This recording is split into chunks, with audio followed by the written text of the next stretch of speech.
Hello जी दोस्तों, तो कैसे आप सभी। तो दोस्तों हम जो पढ़ रहे थे वो पढ़ रहे थे मेवाड़ का इतिहास। टॉपिक हमारा चल रहा था मेवाड़ का इतिहास। और जो शासक थे वो थे महाराणा कुंभा। और लास्ट में हम पढ़ रहे थे इनके प्रमुख सैन्य अभियानों के बारे में। और लास्ट में हमने कल छोड़ा था चंपानेर की संधि पढ़ के, जो 1456 में हुई थी।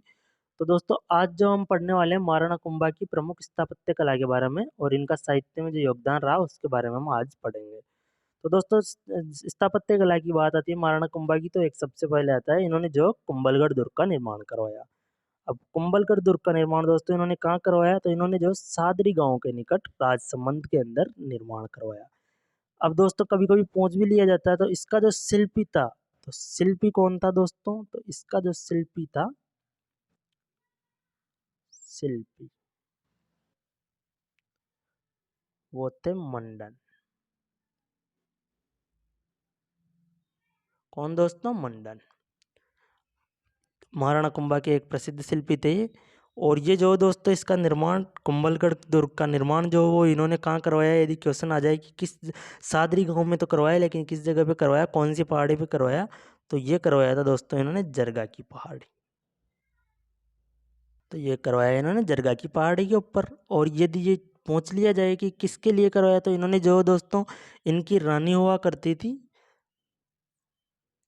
इनकी किसकी, महाराणा कुंभा की। तो रानी का क्या नाम है दोस्तों, रानी थी इनकी कुंभल देवी। तो उनके लिए इन्होंने जो है कुंभलगढ़ दुर्ग का निर्माण करवाया था। और जो दोस्तों इसके अलावा जो इन्होंने अचलगढ़ दुर्ग का निर्माण करवाया, और ये कहाँ पे करवाया, तो इन्होंने माउंट आबू पर्वत पर करवाया। माउंट आबू जो कि सिरोही के अंदर है, माउंट आबू में इन्होंने अचलगढ़ दुर्ग का निर्माण करवाया।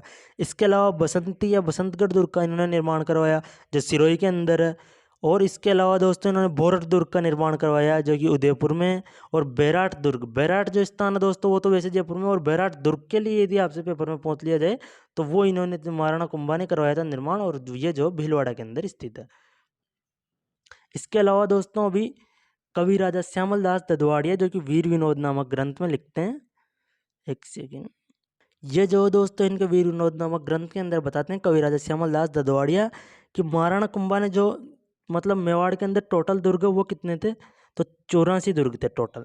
84 में से जो दोस्तों 32 दुर्गों का निर्माण तो अकेले महाराणा कुंभा ने ही करवा दिया। किसने दोस्तों, तो 32 दुर्गों का निर्माण जो महाराणा कुंभा ने अकेले करवाया। 32 दुर्गों का निर्माण उन्होंने करवाया। यह उल्लेख हमें वीर विनोद ग्रंथ के अंदर मिलता है, जो कवि राजा श्यामल दास ददवाड़िया द्वारा रचित है। इसके अलावा दोस्तों एक जो इनको जो राजस्थान में स्थापत्य कला के जनक कहा जाता है। यदि क्वेश्चन आए महाराणा कुंभा के बारे में कि यदि ये क्वेश्चन आए कि स्थापत्य कला के जनक वो किसे कहा जाता है, तो आपका सीधा सा आंसर होगा महाराणा कुंभा। आगे पढ़ते हैं दोस्तों। और दोस्तों इन्होंने कुछ मंदिरों का निर्माण करवाया स्थापत्य कला के अंदर। तो उनमें से जो प्रमुख है, एक तो कुंभा स्वामी या वराह मंदिर, इसका जो निर्माण करवाया है दोस्तों इन्होंने, ये जो चित्तौड़गढ़ दुर्ग के अंदर है। और ये किसको समर्पित है, ये आ जाए यदि क्वेश्चन, तो समर्पित जो है ये भगवान विष्णु को है।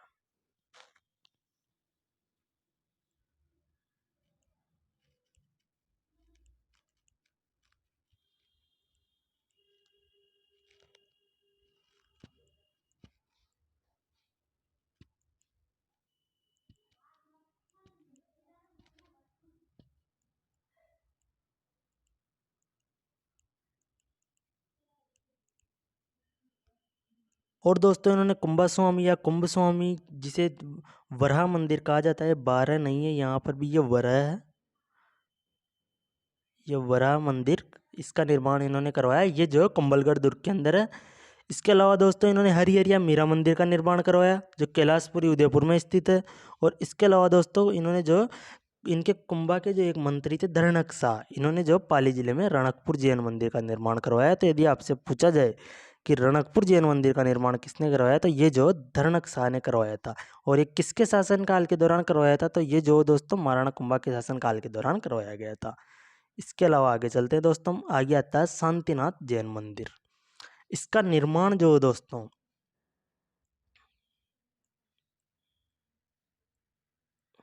निर्माण इसका करवाते हैं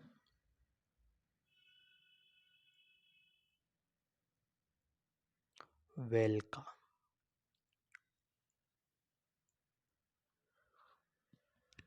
और किसके काल में करवाते हैं, तो कुंभा के काल में।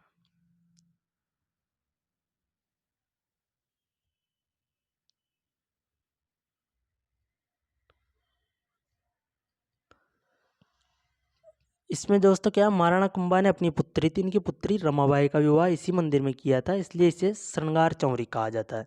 तो यदि आपसे पूछ लिया जाए कि श्रृंगार चौरी क्या है, तो दोस्तों वो जो एक जैन मंदिर है, शांतिनाथ जैन मंदिर। तो दोस्तों ये मैं लिख देता हूँ, श्रृंगार चौरी भी इसे कहा जाता है।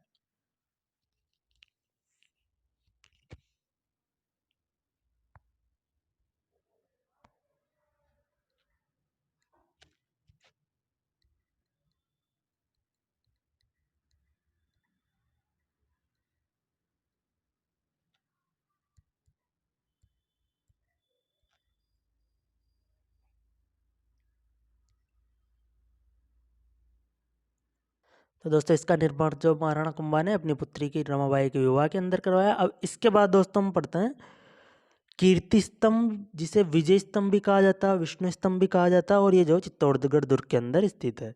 इसकी विशेषताएं क्या क्या है दोस्तों, ये जो स्तंभ है ये 9 मंजिला है, और इसमें जो 147 सीढ़ियाँ हैं। इसका निर्माण जो महाराणा कुंभा ने सारंगपुर युद्ध के दौरान विजय के खुशी के अंदर करवाया था, विजय की स्मृति के अंदर। और इसका जो निर्माण था दोस्तों, मैंने कल भी आप लोगों को बताया था, 1440 से लेके 1448 तक हुआ था। इसके जो वास्तुकार है दोस्तों, वो है ये पोमा, नापा, पुंजा और जेता।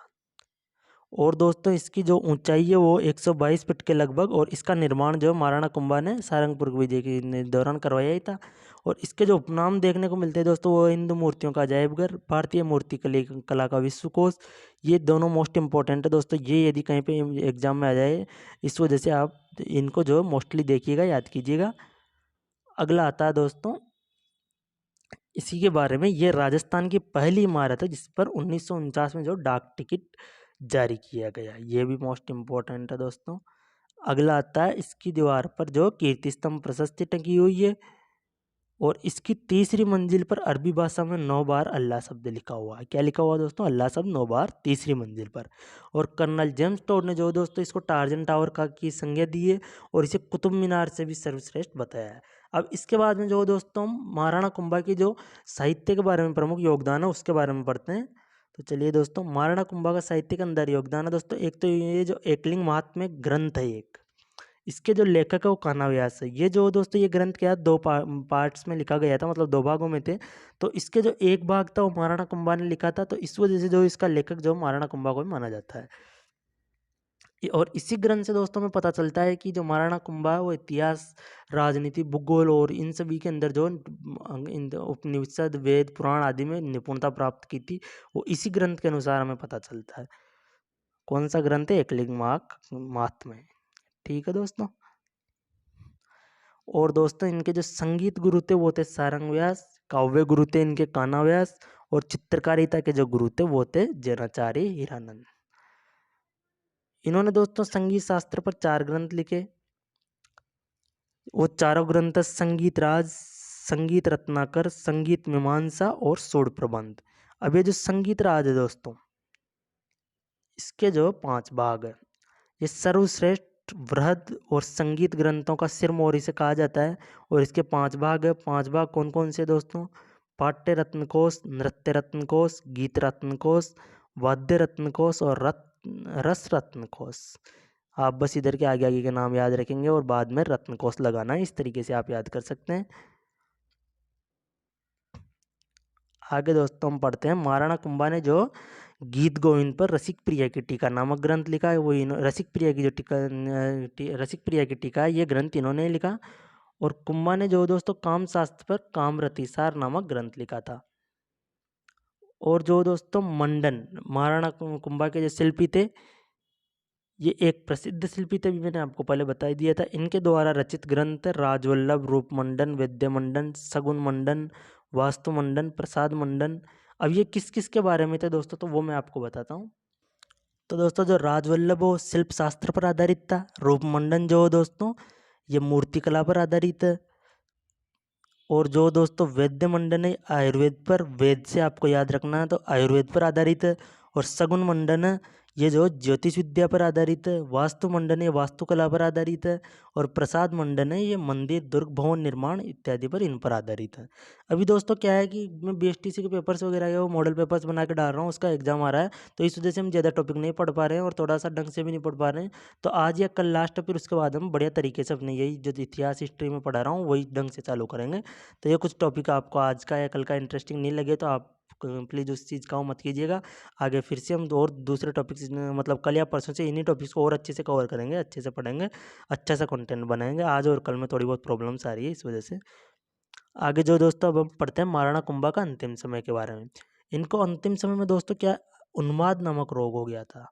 कौन सा दोस्तों? उन्माद नामक रोग हो गया था। इनके जो पुत्र थे दोस्तों वो दो थे, एक तो उदा, एक रायमल। अब उदा जो है कुंभलगढ़ दुर्ग के अंदर, यहाँ पे महाराणा कुंभा की हत्या कर देते हैं दोस्तों। कौन करते हैं? उदा। और कौन सी जगह पे करते हैं ये भी एग्जाम में भी आपको पता है, एग्जामिनर सिर फिर आओ तो कुछ भी पूछ सकता है। तो मामादेव कुंड के निकट करते हैं। इस वजह से क्या हो, कुछ भी पूछ लेना, तो हमें उस तरीके से प्रिपेयर रहना चाहिए और हर चीज़ को थोड़ा गौर से पढ़ना चाहिए। महाराणा कुंभा की जो छतरी है दोस्तों कुंभलगढ़ दुर्ग के अंदर बनी हुई है। और जो ये उदय है, इनका पुत्र, इन्होंने इनकी हत्या की थी। तो मेवाड़ के इतिहास में इन्हें पितृहंता भी कहा जाता है दोस्तों। क्या कहा जाता है? इन्हें पितृहंता। किसको? उदा को पितृहंता। ठीक है दोस्तों चलिए हम जो है लगे हाथ ही महाराणा उदा और महाराणा रायमल जो थे इनके इतिहास के बारे में पढ़ लेते हैं, ताकि कल जो है हमारे सिर्फ महाराणा सांगा से स्टार्ट करने को जो रहेगा। और वहाँ से जो है दोस्तों महाराणा सांगा से मुगल और जो मेवाड़ के जो विवाद होते हैं, ये इनके जो युद्ध वगैरह चलते हैं वो वहाँ से शुरू हो जाएंगे, बाबर और महाराणा सांगा से। तो आज हम महाराणा उदा और महाराणा रायमल के बारे में पढ़ते हैं। जब महाराणा कुंभा की जो हत्या कर दी थी इसने, महाराणा कुंभा की उदय ने, तो उस उदा ने मतलब, तो उसके बाद जो दोस्तों मेवाड़ का जो उत्तराधिकारी है महाराणा कुंभा का वो तो उदा बने। लेकिन जो मेवाड़ी सरदार, जो सरदार हुआ करते थे उस वक्त, उन्होंने जो है रायमल का साथ दे दिया। अब चलो साहब हुआ क्या, रायमल का साथ दे दिया, तो उदा जो चित्तौड़ को छोड़ के कुंभलगढ़ दुर्ग चले गए। और कुंभलगढ़ दुर्ग से दोस्तों ये जो है मांडू चले गए। और फिर दोस्तों 1473 के अंदर उदा ने जो मांडू से चित्तौड़ दुर्ग पर आक्रमण किया और इन पर जो दोस्तों वहां पर बिजली गिर जाती है। जब ये आक्रमण करते हैं तो उस वक्त इन पर बिजली गिर जाती है और बिजली गिरने से जो है दोस्तों इनकी जो है मृत्यु हो जाती है। क्या हो जाती है दोस्तों? मृत्यु। किसकी दोस्तों? तो मृत्यु होती है उदा की। इसके अलावा दोस्तों में देखने को मिलता है एक दमेड़पुर की लड़ाई जो 1468 में होती है महाराणा उदा उदा और रायमल के बीच। उनके बीच में होती है ये लड़ाई। और इसमें जो दोस्तों उदा की जो हार होती है और विजय जो रायमल की होती है। तो ये यहाँ पर तो इनका ये रहता है 1400, इसके अंदर तो ये होता है। फिर इसके बाद जो दोस्तों 1473 से लेके और 1509 तक जो है महाराणा रायमल का शासन होता है। किसका? महाराणा रायमल का। इन्होंने दोस्तों एक तो जो इनके बारे में हमें देखने को मिलता है एकलिंग जी के मंदिर का जीर्णोद्धार करवाया। किन्ने दोस्तों? महाराणा रायमल ने। इनका शासनकाल होता है 1477 से 1509 तक। इन्होंने जो एकलिंगनाथ जी के मंदिर का जीर्णोद्धार करवाया और इस मंदिर पर जो एकलिंगनाथ जी की प्रशस्ति लगवाई मंदिर की दीवार के ऊपर। तो एकलिंगनाथ प्रशस्ति जो दोस्तों एकलिंगनाथ जी के मंदिर पर किसने लगवाई, ये क्वेश्चन आए तो इसमें महाराणा रायमल होंगे, याद रखिएगा आप। तो इसका निर्माण जो दोस्तों तो कालभोजी बप्परावल ने करवाया था और जो इस पर जो है एकलिंगनाथ प्रशस्ति जो है महाराणा रायमल ने लगवाई। इसमें दोस्तों संस्कृत भाषा में मेवाड़ राज्य का इतिहास होता है। मैं लिख दूं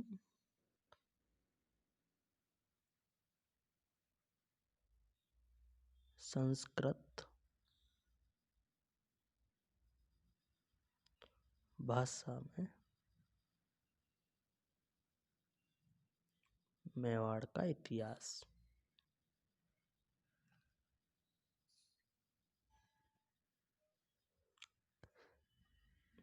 इन्होंने जो दोस्तों महाराणा रायमल ने मेवाड़ में अनेक तालाब बनाए थे, क्योंकि दोस्तों इन्होंने जो सिंचाई को ज़्यादा इंपॉर्टेंस दी थी, तो बहुत सारे तालाबों का इन्होंने निर्माण करवाया। आगे चलते हैं दोस्तों। इनके जो दोस्तों 4 पुत्र थे। 4 कौन कौन थे दोस्तों इनके? तो देखिए देखते हैं। तो इनके जो दोस्तों 4 तो पुत्र थे, एक थी इनके पुत्री। पुत्रों में दोस्तों एक तो थे इनके पृथ्वीराज सिसोदिया, जयसिंह, महाराणा सांगा या सांगा प्रथम, एक द्वितीय भी हो, ये महाराणा सांगा प्रथम है। एक थे जयदेव और एक थे आनंदीबाई। ये थे दोस्तों। आनंदीबाई का जो विवाह दोस्तों वो होता है सिरोही के शासक जगमाल देवड़ा के साथ।